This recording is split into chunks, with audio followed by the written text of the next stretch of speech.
പ്രകൃതി ചൂഷണം.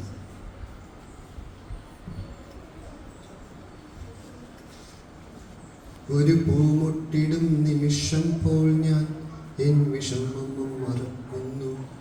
എപ്പോഴോ പ്രകൃതി നിന്നെ ഞാൻ വീക്ഷിക്കുമ്പോൾ, പൂമ്പാറ്റകൾ പറവകൾ പാറി നടക്കുമ്പോൾ ഞാൻ എൻ ചിന്തയിൽ മുഴുകി. പക്ഷികൾ വിറയ്ക്കുന്നു, കാരണം ഞാൻ എപ്പോഴോ രണമാരംഭിച്ചു കഴിഞ്ഞു. മനസ്സിൽ അറിയില്ല, ഉഷസ്സിലോ നഭസ്സിലോ പ്രവൃത്തിയിൽ എലി പോലെ കരണ്ടു തുടങ്ങി. പ്രകൃതി നിൻ സമ്പാദ്യമാകുന്ന പർവ്വതക്കുന്നുകളും മരങ്ങളും ഞാൻ വിജയിച്ചെന്ന ആരവത്തോടെ. എന്നിട്ടും അശ്വം മുന്നോട്ട് പോകുന്നു.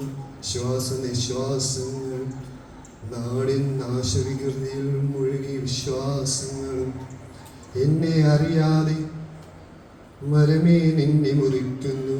എൻ ജീവിതത്തിൽ ബലമറിയാതെ പണ്ട് ഋഷികൾ വൃക്ഷച്ചുവട്ടിൽ തപം ചെയ്തു. എന്നാൽ ഇപ്പോൾ പക്ഷികൾ താപം സഹിക്കാതെ കെട്ടിടത്തിൽ പാർക്കുന്നു. നോക്കു നീ മനുഷ്യ, പ്രകൃതിയുണ്ടെങ്കിലേ നീയുള്ളൂ. ഇല്ലെങ്കിൽ ഒന്നും നിനക്ക് ഭൂഷണമല്ല, പകരം ഭാഷണതുല്യം.